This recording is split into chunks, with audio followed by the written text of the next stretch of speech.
ये बहुत सरासर गलत हो रहा है हमारे बापूजी के साथ। हम साधक चुप नहीं बैठेंगे। ये हमारी चुप्पी को कमजोरी मत समझे हमारी। हम छाती ठोक कर कहते हैं कि हम आसाराम बापूजी के शिष्य हैं और हम ये करके दिखाएंगे और बहुत जल्द ही हम बापूजी को बाहर लेके आएंगे। ये सजा ये नाजायज लड़की, नाबालिग लड़की ने एक बात कही है, उस लड़की की बात को आगे रखकर और हम 4 करोड़ बापूजी के साधक हैं जो सब झूठे पड़ गए और एक लड़की सच्ची पड़ गई है। बापूजी हमारे बिल्कुल निर्दोष हैं। हम बार बार कह रहे हैं बापूजी निर्दोष हैं, निर्दोष हैं, निर्दोष हैं। उनके ऊपर झूठा इल्ज़ाम लगाया गया है और ना उनको कोई पैरोल दे रहे हैं, ना उनकी कोई देख रेख कर रहे हैं, ना उनका कोई इलाज हो रहा है। उनका कमरा देखो जेल में कैसे उन्होंने दे रखा है और ये कहते हैं कि जेल में मंदिर है। तकलीफ हो रही है, हमें तकलीफ होती है। हमारे बापूजी को इतनी दुविधा में इन्होंने डाला हुआ है एक लड़की के ऊपर। जब हम लास्ट बार हम बापूजी के 12 साल मैंने बापूजी की पूनम दर्शन किए। हम हर महीने हम एयरपोर्ट पे बॉम्बे, दिल्ली, जहाँ भी बापूजी होते थे हम हर वक्त वहीं पहुँचते थे। अगर इन्होंने बापूजी को पकड़ना ही था तो जब बापूजी दिल्ली में थे तो इन्होंने तब क्यों नहीं पकड़ा? इंदौर में जब बापूजी सो रहे थे 4 बजे इन्होंने जाके, कोई पुलिस नहीं गई है, कोई नकली पुलिस जाके उन्होंने पकड़कर बापूजी को अंदर किया। नमस्कार, प्रेस की ताकत एक बार फिर तो ਤੁਹਾਡਾ स्वागत है। गल कर रहे हैं संत आसाराम जी बापू की। संत आसाराम जी बापू जिस तरह लगभग पिछले 12 सालों तो जोधपुर की जिला जेल के बंद ने, पर उसके बावजूद अज तक भी उन्होंने ना तो पैरोल मिली ना फरलो मिली। उन्होंने एक नाबालग लड़की की छेड़छाड़ के मामले के उम्र कैद जी है सुनाई गई है। अलग अलग लेडीज़ ने उन्होंने नाल गल करदे उन्होंने साधक ने और ख़ास तौर पर कमला बजाज जो कि एक भजन गायक भी ने, एक वक्ता भी ने, बहुत अच्छे उन्होंने तो जानते हैं कि आखिरकार संत आसाराम जी बापू के बारे जदों कि इन्ना बुरा उन्होंने उत्ते इन्ना घटिया कह लीए कि इल्ज़ाम लग्या, उसके बावजूद अज तक उन्होंने नाल जुड़े हुए हैं। इसके पिछे कारण की है? कमला बजाज जी, सब तो पहला बहुत बहुत स्वागत। संत आसाराम जी बापू के उत्ते अजिहा इल्ज़ाम लग्या, लेकिन फिर भी अज भी जिहड़ियां करोड़ों लेडीज़ ने, करोड़ों साधक ने उन्होंने नाल जुड़े हुए हैं। राज की है, कारण की है? पहले तो मैं बापूजी को हरिओम बोलती हूँ और आप सबको मैं हरिओम बोलती हूँ। देखिए ये नाजायज लड़की, नाबालिग लड़की ने एक बात कही है, उस लड़की की बात को आगे रखकर और हम 4 करोड़ बापूजी के साधक हैं जो सब झूठे पड़ गए और एक लड़की सच्ची पड़ गई है। बापूजी हमारे बिल्कुल निर्दोष हैं। हम बार बार कह रहे हैं बापूजी निर्दोष हैं, निर्दोष हैं, निर्दोष हैं। उनके ऊपर झूठा इल्ज़ाम लगाया गया है और ना उनको कोई पैरोल दे रहे हैं, ना उनकी कोई देख रेख कर रहे हैं, ना उनका कोई इलाज हो रहा है। उनका कमरा देखो जेल में कैसे उन्होंने दे रखा है और ये कहते हैं कि जेल में मंदिर है।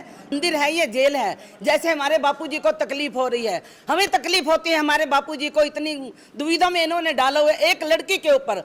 जब हम लास्ट बार हम बापूजी के 12 साल मैंने बापूजी की पूनम दर्शन किए। हम हर महीने हम एयरपोर्ट पे बॉम्बे, दिल्ली, जहाँ भी बापूजी होते थे हम हर वक्त वहीं पहुँचते थे। लास्ट बार हमने दिल्ली में बापूजी के दर्शन किए और बापूजी ने ये बात कही थी कि अगर मेरा मन ऐसे कर रहा है कि मैं तिहाड़ जेल के ऊपर चक्कर लगा कर आऊं और मैं एकांत में बैठूं, मेरे साधक मुझको एकांत में नहीं बैठने देते। वो बापूजी की विश तो पूरी हो गई। अगर इन्होंने बापूजी को पकड़ना ही था तो जब बापूजी दिल्ली में थे तो इन्होंने तब क्यों नहीं पकड़ा? इंदौर में जब बापूजी सो रहे थे 4 बजे इन्होंने जाके, कोई पुलिस नहीं गई है, कोई नकली पुलिस जाके उन्होंने पकड़कर बापूजी को अंदर किया। ये बहुत सरासर गलत हो रहा है हमारे बापूजी के साथ।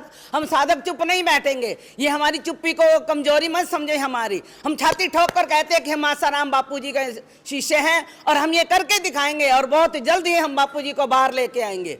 जब एक हेलीकॉप्टर का करिश्मा हुआ है तो बापूजी अपने आप को, और जो 5 बापूजी के साथ थे, जब उनको बचा सकते हैं, ये करिश्मा कर सकते हैं, तो बापूजी अब भी बहुत कुछ कर सकते हैं। क्योंकि उन्होंने कहा है कि मैं एकांत में मैं अपने आप आऊँगा और निर्दोष साबित होऊंगा और तुम देखोगे एक दिन हमारे बापूजी का डंका बजेगा, डंका बजेगा, डंका बजेगा। अच्छा, एक बात बताओ, जिस तरह से आपने कहा कि वो लड़की के बारे में अगर ये बात कहें सीधे तौर पे कि कोर्ट के सामने सबूत रखे गए कि वो लड़की जो है बालिग थी, उसके सर्टिफिकेट भी दिखाए गए, परंतु कोर्ट ने उसको नहीं माना। कोर्ट ने उसको दरकिनार करते हुए सबसे सख्त जो सज़ा थी, सबसे ज़्यादा जो सज़ा थी, वो दी गई उम्र कैद। ये मैं कहना चाहूँगी आपको, जब आपको पता है भाई दामिनी लड़की का केस चला था तो जब हम भी वहीं दिल्ली में थे, जब हम सत्संग में थे, तो वो बापूजी के पास आए। उन्होंने बापूजी को कहा था कि भी हमारी लड़की के साथ ऐसा हो रहा है। तो बापूजी ने कहा, जब तुम्हें पता है कि तुम्हारी लड़की की मंगनी हो चुकी है, तो ये रात को 12 बजे ये बाहर क्यों घूम रही थी उन लड़कों के साथ? तो वो ये जहाँ तक भी है, ये सोनिया गांधी की साजिश है। ये सरेआम वहाँ पर सभी साधक भाई कह रहे थे, और आश्रम के बीच में कह रहे थे, दिल्ली रजौकरी में जब ये बात उठी थी, ये सोनिया गांधी, ये पॉलिटिक्स है। ये बापूजी को क्यों पॉलिटिक्स क्यों कर रहे हैं बापूजी के साथ ऐसा? क्योंकि बापूजी कोई दवाई नहीं, कोई बूटी नहीं, आयुर्वेदिक उससे ही, गुरु मंत्रों से ही या उपचारों से ही सबका इलाज कर देते हैं। जब बापूजी दीक्षा देते हैं तो सभी साधकों को ये कहते हैं कि जो तुम्हारी बुराई, नशे पत्थर हमारी झोली में डाल दो। हमारे से बापू ने कुछ नहीं लिया, उन्होंने सिर्फ हमें दीक्षा दी है। हमें उन्होंने कहा कि माला करनी है और ये दीक्षा जैसे जैसे तुम करोगे तुम्हारे चमत्कार हुए। और जितने चमत्कार मेरी जिंदगी में आए हैं, शायद ही किसी के जिंदगी में आए हों। मैं तो अपने सबका वो करती हूँ भी, हाँ मेरी। लेकिन कमला जी एक बात बताएं, पिछले 10.5 सालों से केंद्र की बात करें या विभिन्न सरकारों की बात करें, अपना इसकी गुजरात की बात करें, नरेंद्र मोदी की सरकार है, भारतीय जनता पार्टी की सरकार है। अगर भारतीय जनता पार्टी की सरकार चाहे उनको पैरोल दे सकती थी, उनका मुकदमा कहीं ना कहीं कमज़ोर कर सकती थी, उनको रिहा भी करवा सकती थी। ये इसलिए बापूजी को पैरोल या रिहा नहीं हो रही क्योंकि मोदी जी को भी गलत बातें कही गई हैं भी, बापूजी तुम्हारे बारे में ऐसा बोलते हैं, बापूजी ऐसा बोलते हैं। वो भी उन लोगों के कहने में आए हुए हैं। असल में बापूजी ने किसी को कुछ नहीं कहा। जब बापूजी एक चाय बनाने वाले को ये आशीर्वाद दे सकते हैं कि तुम प्रधानमंत्री बनोगे, तो वो बात तो सच्ची हो गई, तो दूसरी बातें कैसी झूठी हो सकती हैं? तो कुल मिला के आप ये कहना चाह रहे हैं कि नरेंद्र मोदी के पास जो है सही संदेश नहीं जा रहा, गलत संदेश जा रहा है, जिस कारण नरेंद्र मोदी आगे कदम नहीं उठा पा रहे। हाँ जी, नहीं जा रहा। वैसे तो जैसे बापूजी भी अहमदाबाद से जुड़े हुए हैं, बापूजी का आश्रम अहमदाबाद में इतना बड़ा आश्रम है, कितनी बार हम वहाँ पर जा चुके हैं। तो नरेंद्र मोदी भी तो वहीं के ही है ना, लेकिन उनको गलत गाइड किया गया और उनको असल बात कोई बता ही नहीं रहा है अभी बापूजी तुम्हारे बारे में क्या चाहते हैं।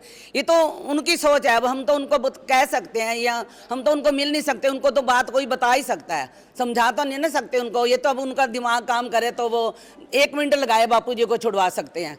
पता नहीं अब बापूजी कितना टाइम वो करेंगे, लेकिन हम हर रोज़ प्रार्थना करते हैं, प्रेयर करते हैं भी हमारे बापूजी को जल्दी से जल्दी और निर्दोष साबित किया जाए, और निर्दोष ही हैं वो। अच्छा, एक और साधिका हमारे साथ हैं, इनसे पूछते हैं कि ये बताइए, जिस तरह से बापू पिछले 12 सालों से बंद है, आप महिलाओं का क्या आज भी बापूजी पर उतना अटूट विश्वास है? और ऐसा जब बापूजी के ऊपर केस लगाया गया? हमारा हरिओम, हमारा तो पहले भी विश्वास था और अब भी विश्वास है और हमेशा बना रहेगा विश्वास।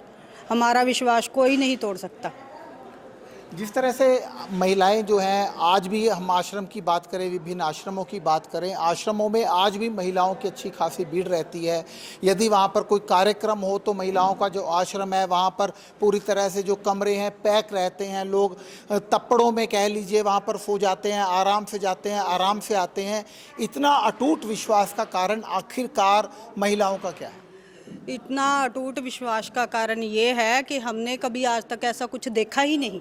हम तो बहुत सालों से, तकरीबन 30 सालों से मैं यहाँ पे आ रही हूँ, मैंने तो आज तक कभी ऐसा देखा ही नहीं कि कुछ ऐसा कुछ होता है। इसलिए हमारा विश्वास तो अडिग है।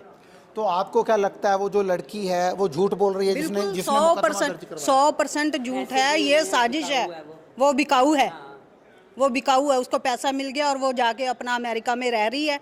उसको, वो बिकाऊ थी पहले भी, ऐसा कुछ नहीं है यहाँ पे। तो सीधे तौर पे ये कहें कि वो जो मुकदमा था, उस लड़की को किसी ने खरीदा, पैसे दिए उसके परिवार वालों को और मुकदमा दर्ज करवा दिया बापूजी के अगेंस्ट, ताकि बापूजी के ऊपर ऐसा घिनौना आरोप लग सके कि कोई भी बापूजी के हक में सामने से नहीं आ सके। नहीं, बिल्कुल सही बात है ये आपकी।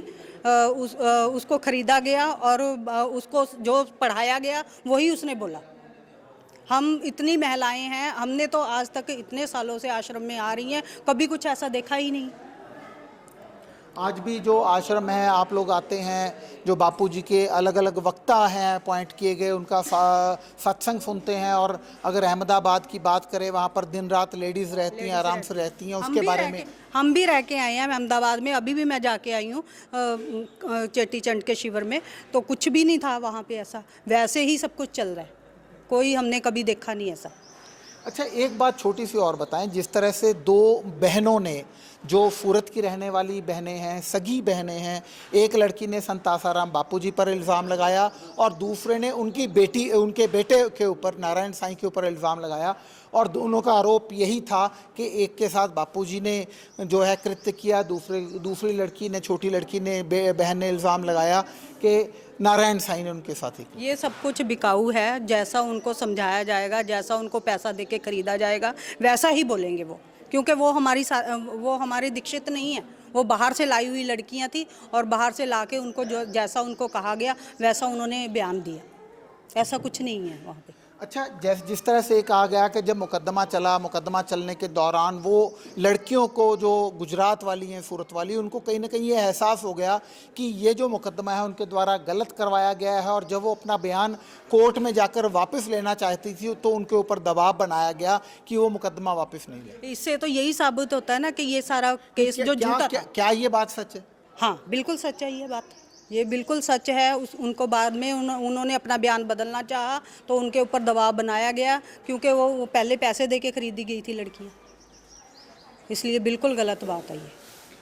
तो जिस तरह से विभिन्न महिलाओं का ये कहना है कि जो संत आसाराम बापूजी के ऊपर ऐसे घिनौने आरोप इसलिए लगाए गए हैं ताकि कहीं ना कहीं संत आसाराम बापूजी के अगर हक में कोई व्यक्ति आना चाहता है वो ना आ सके, क्योंकि संत आसाराम बापू के ऊपर ऐसा घिनौना आरोप लगा है। आप देखते रहिए प्रेस की ताकत और जुड़े रहिए प्रेस की ताकत के साथ। शिव नारायण जांगड़ा के साथ मैं जपनीत सिंह।